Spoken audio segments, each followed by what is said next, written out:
আসসালামু আলাইকুম, মলি স্যারের অনলাইন কোচিং এ সবাইকে স্বাগত। আজ আমরা রিকসন রিডারের লেকচার শিটের প্রবলেম 10 করব। এটা হলো আমাদের এই চ্যাপ্টারের শেষ অঙ্ক, পার্ট ওয়ানের। একটু জটিল বা অন্যরকম একটা অঙ্ক। আগে সব ক্লাস করলে এই ক্লাস অঙ্কটা বুঝবেন, আগের অঙ্কগুলো না করলে এটা বুঝবেন না। হ্যাঁ, প্রবলেম 10-এ বলতেছে stock X and Y has the following historical return. X and Y এর বিগত সালগুলিতে এরকম রিটার্ন আসছে: 15 সালে এত, 16 সালে এত, 17 সালে এত, 18 সালে এত, 19 সালে এত।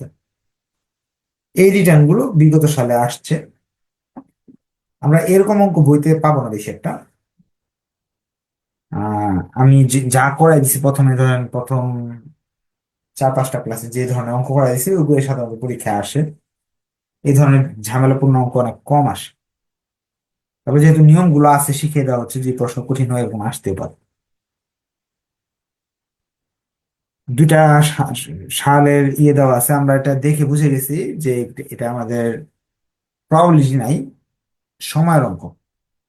Requirements: calculate the average rate of return for each stock during the period 2015 through 2019.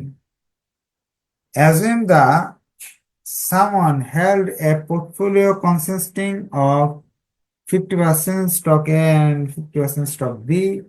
What have been realized rate of the portfolio?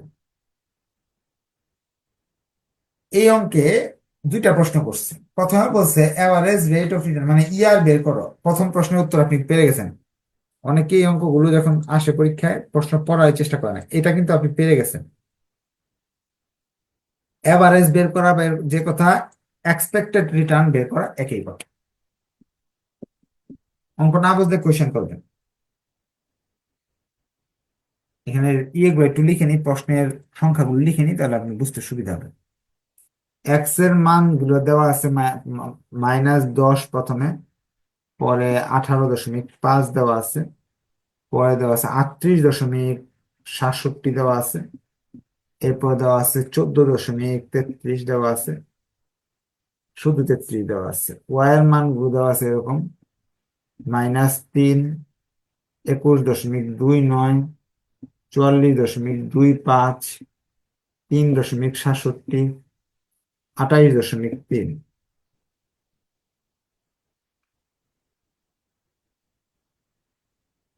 এখন অ্যাকসেপ্ট আমি করতে চাই।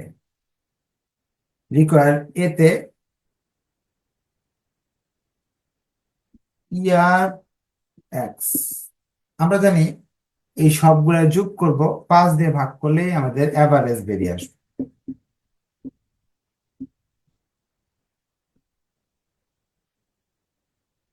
এই দশমিক দিয়ে করি, হ্যাঁ।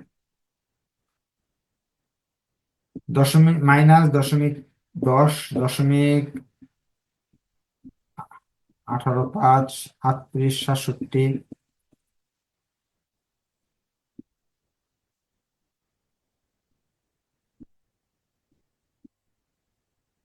এগুলো যেহেতু পার্সেন্টেজে, এই উত্তরগুলো কি প্রশ্ন পার্সেন্টেজে, এই 5টা জিনিস পার্সেন্টেজে লিখলাম, 5 দিয়ে ভাগ করলাম। আগে সব ক্লাস করা থাকতো, আজকে আজকে আপনি নতুন হয়ে থাকেন, আজকের ক্লাস কিন্তু আপনার না, আজকের ক্লাস আপনি বাদ দিয়ে দেন।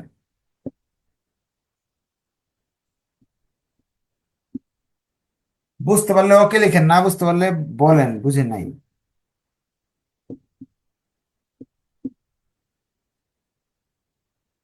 যদি আমি ই আর ওয়াই বের করি, এটা আপনার পারবেন -3%। 3% মানে কত কত? -0.03। এগুলোকে 100 দিয়ে ভাগ দিয়ে লিখতেছে, কারণ এগুলো এগুলো পার্সেন্টেজ দেওয়া।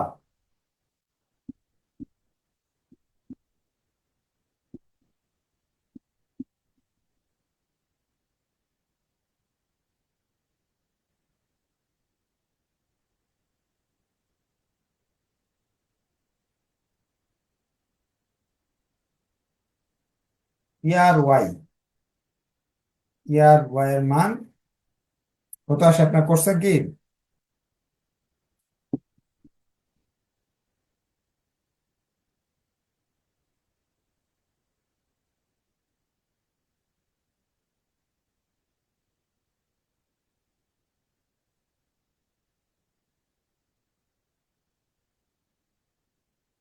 এখন আমাদের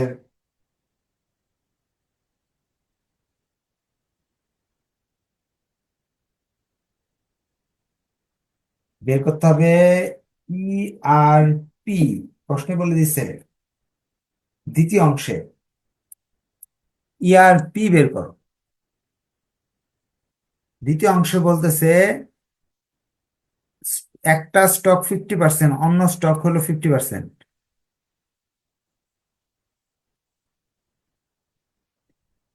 বলে বলছে আপনাদের পোর্টফোলিও রিটার্নটা কত।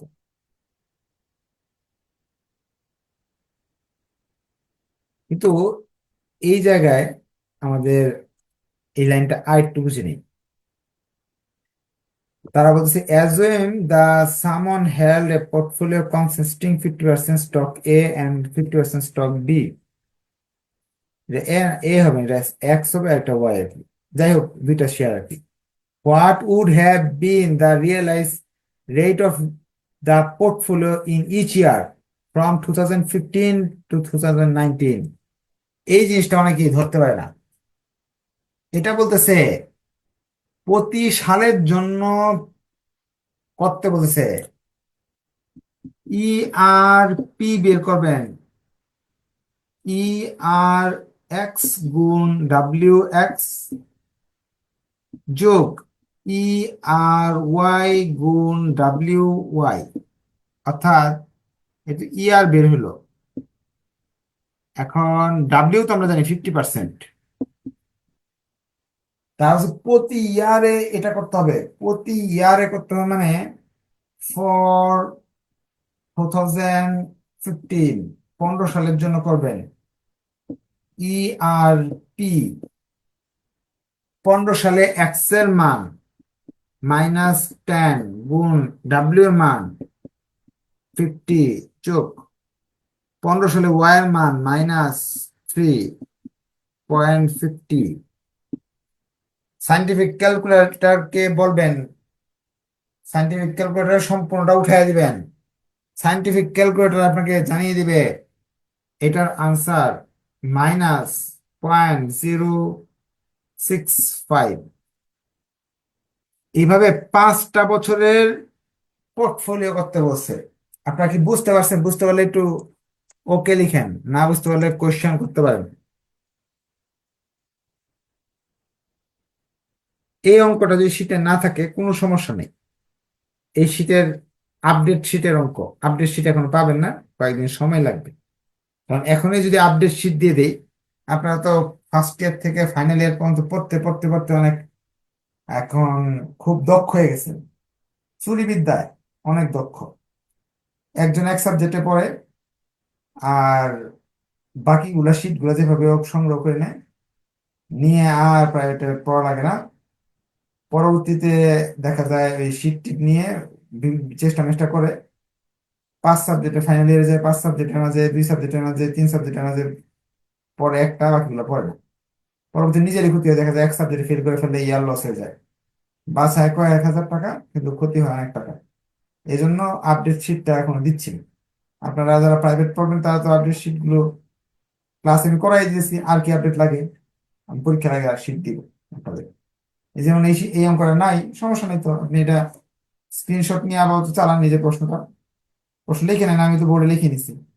এই যে প্রশ্ন লিখে নেন, স্ক্রিনশট দিয়ে নেবেন, নিয়ে এটা লিখে নেবেন। আপডেট শিট যখন আসবে এই একটা অঙ্ক আপনার বাইরে যাবে।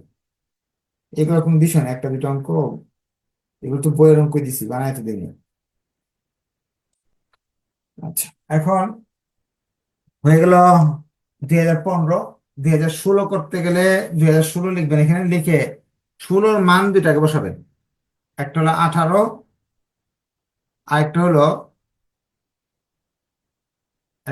18, একটা হলো 21, 29। উত্তরে আসবে 19,895।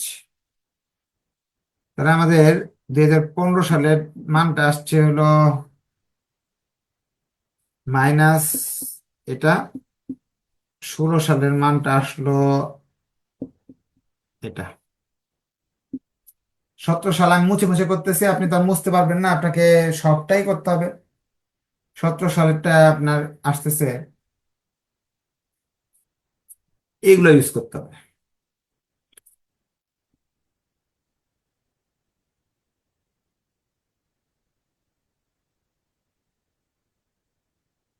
ক্যালকুলেশন করলাম আমরা,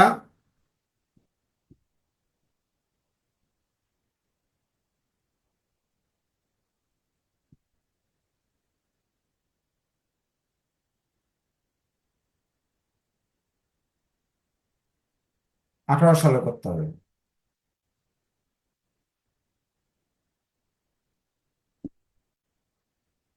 এই অঙ্কে যদি কোনো কিছু না বোঝার থাকে কোয়েশ্চেন করার সুযোগ আছে, যে এই অংশ স্যার বুঝি নাই, বুঝাই দেয়। এই অঙ্ক নিয়ে কোয়েশ্চেন থাকলে বলেন, অন্য অঙ্ক না। অন্য অঙ্কের জন্য সলভ ক্লাস হবে নেক্সটে। সব অঙ্কের জন্যই সলভ ক্লাস হবে। আনসার আসবে 09। আপনি আমার সাথে কিন্তু করতে হবে, পরে দেখা যায় যে ভুল বের হয়, পরবর্তী বললে তো আর সেটা সব ঠিক করার সুযোগ নেই। 19 সাল।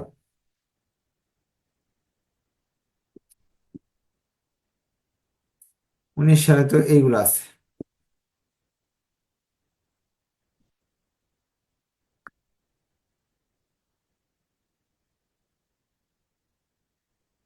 উনিশ সালে আসে,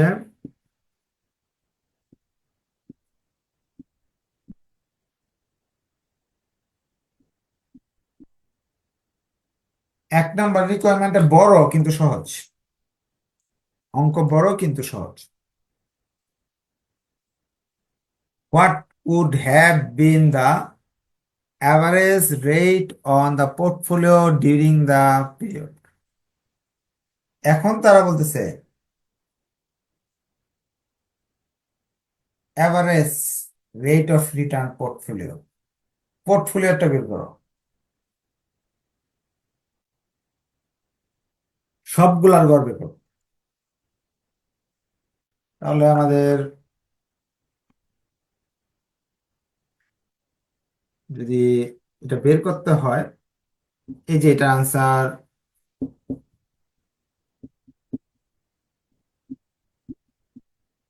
এটা আনসার,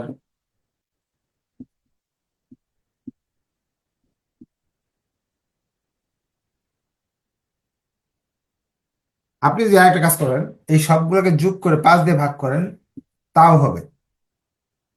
সবগুলো যোগ করে যদি 5 দিয়ে ভাগ করেন, তাহলেও এই আনসারই আসবে। বা এইটাও করতে পারেন আগের শিফট, যেহেতু আমাদের উপরে করা আছে। 18%।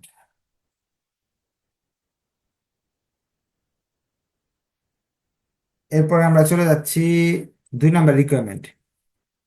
1 নাম্বার রিকোয়ারমেন্ট অনেক সহজ ছিল কিন্তু অনেক বড় সাইজে ছিল। 2 number requirement, now calculate the standard deviation of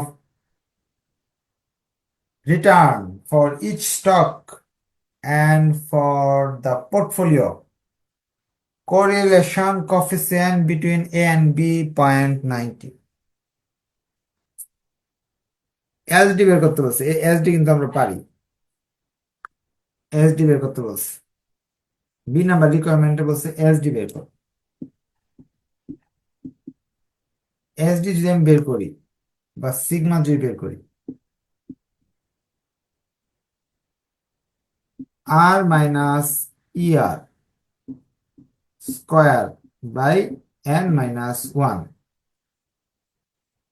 এখন এসডি এক্স যদি বের করি, এক্স একটা বের করি, 5 বার করতে হবে। প্রথমে এই 10 থেকে বাদ দিতে হবে এটাকে।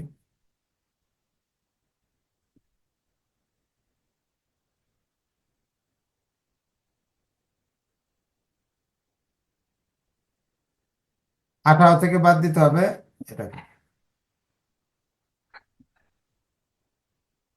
পরে 38 থেকে বাদ দিতে হবে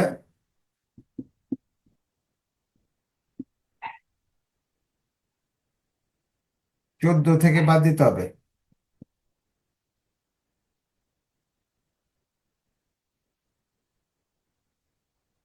33 থেকেও বাদ দিতে হবে।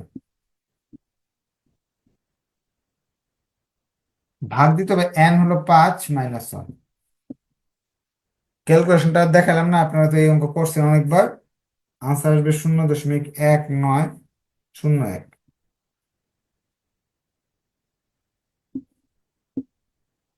SD। এখন এই জিনিসটা আমাকে আবার করতে হবে y এর জন্য।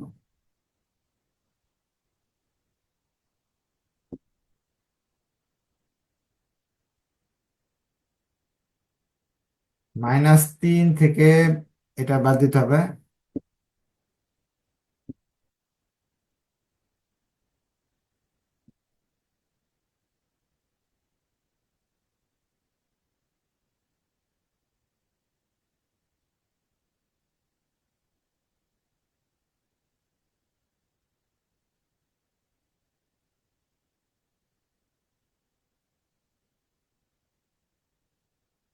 SDY বেরিয়ে আসলো।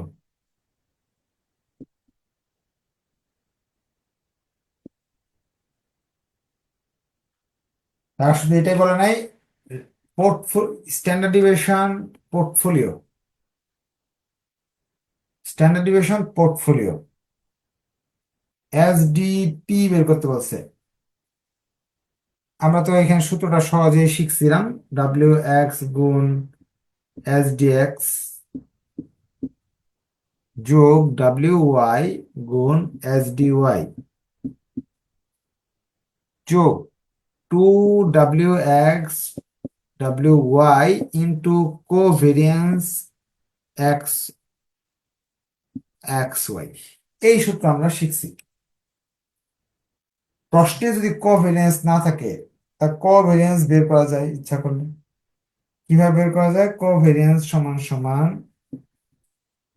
Correlation XY, SDX SDY।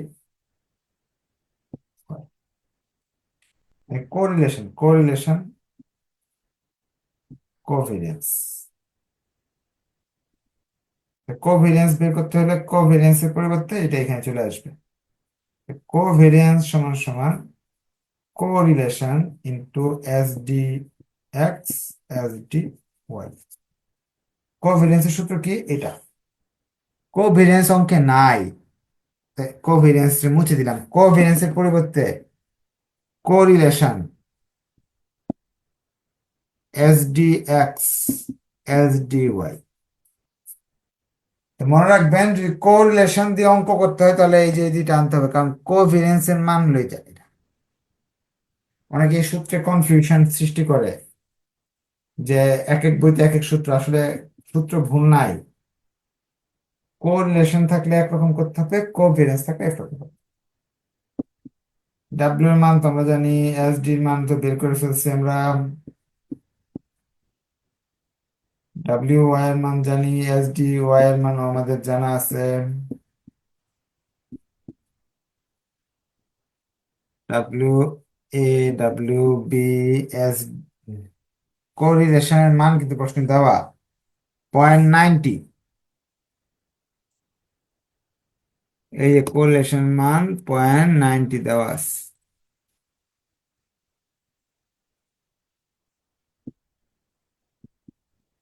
SDA SDB।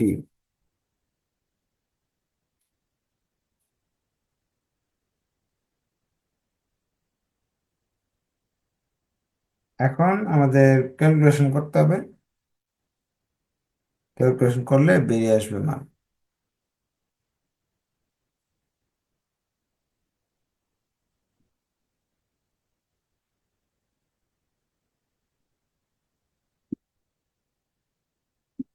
শেষ অঙ্ক। কার কোনো কোয়েশ্চেন আছে অঙ্ক নিয়ে? কোয়েশ্চেন থাকলে বলে রাখেন।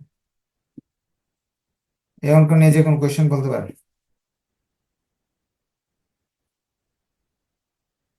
কোয়েশ্চেন না থাকলে আজকে এই পর্যন্ত থাকলো, আমরা নেক্সট ক্লাসে নতুন একটা চ্যাপ্টার নিয়ে আলোচনা করবো।